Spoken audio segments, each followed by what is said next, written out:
Vamos lá, galera, dando continuidade. Essa aqui nós trabalhamos a sexta unidade, que tem como título Que Susto, tá? Que ao começo, início que nós começamos a trabalhar esse trabalho, pediu para você observar a cena e quem são os personagens que estão fazendo.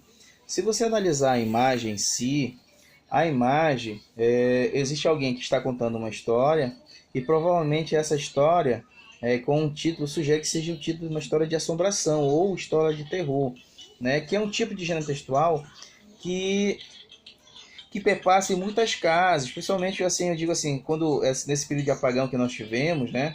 As pessoas se reuniram para contar as histórias, os casos, e entre elas muitas histórias de assombração, onde causam medo, espanto entre as pessoas, né? Então, é muito comum com os mais antigos contar histórias assim, de assombração, principalmente aqui na região norte. Então, essa sexta unidade, ela tratou justamente disso, de trabalhar com esse gênero textual, onde nós fazemos a leitura, e trabalhar com a questão dos verbos, né? Tudo mais. Então, essa sexta unidade começa na página 122 e ela vai até a página 157, tá bom? Então você vai fazer a leitura, vai tentar lembrar, né, das características que compõem esse tipo de gênero textual. Vocês trabalharam com uma primeira narrativa, depois sua continuidade com o baile do caixeiro viajante, do caixeiro viajante, onde vocês leram essa história, né? Então, para nós começarmos essas tradicionais histórias, geralmente quando a frase do autor Prandi, que fala o seguinte: que quando ele era criança, ele morava numa cidade pequena do interior paulista chamada Pontiperamba. Ouvia todo esse tipo de histórias contadas pela sua avó paterna, Josefina, e sua irmã Rosa. Naquele tempo não havia televisão e diversão noturna era conversar e contar e ouvir casos. Os adultos sentavam às cadeiras na calçada, na frente das casas, e passavam boas horas conversando. E quando a tia Rosa chegava, era o momento de ouvir as histórias de assombração. Então, percebam quanto essas histórias fazem parte de nossas vidas, tá certo? E, bom, após essa leitura, revisão desse trabalho, você vai fazer aqui uma atividade, que é a atividade, o primeiro instrumento, ele vale 8 pontos, tá certo? Ele também fala sobre uma história de assombração, que são os fantasmas chateados, onde vocês vão fazer a leitura desse texto, tá certo? E ao término da leitura desse texto, vocês vão fazer a leitura e interpretação dele, tá certo? Então, na sua opinião, por que Carmita não conseguiu acreditar que havia fantasmas no quarto? 2.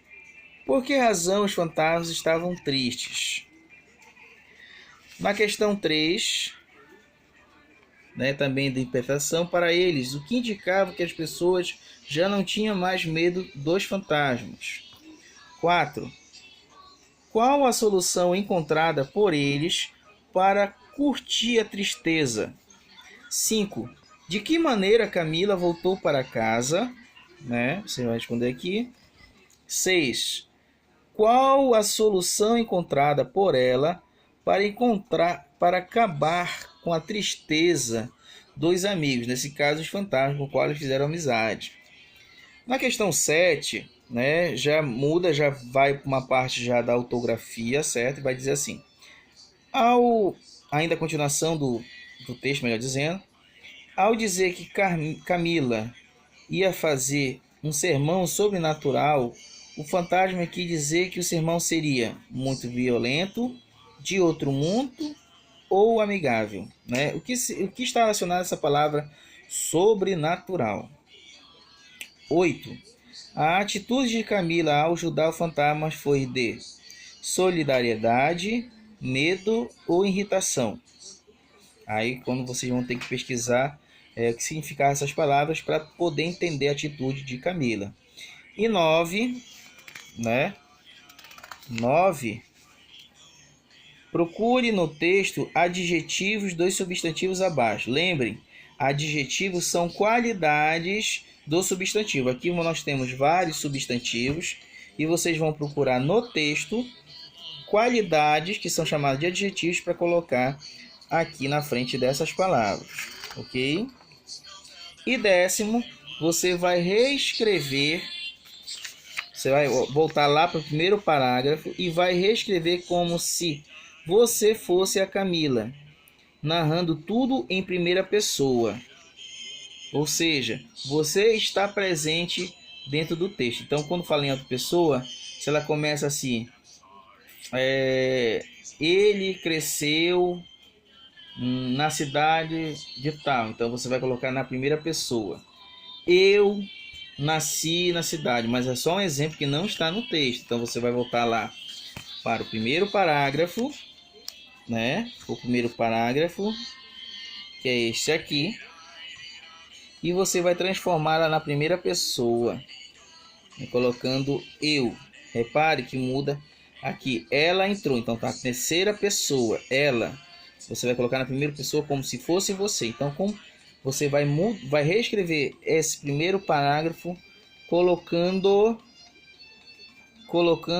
na primeira pessoa, ok? Então, galerinha, esse é o primeiro instrumento, que vocês possam realizar com calma, fazer a leitura. Assim que tiver dúvida, qualquer coisa, voltem sempre ao livro, tá? Que vocês estudaram. Um grande abraço.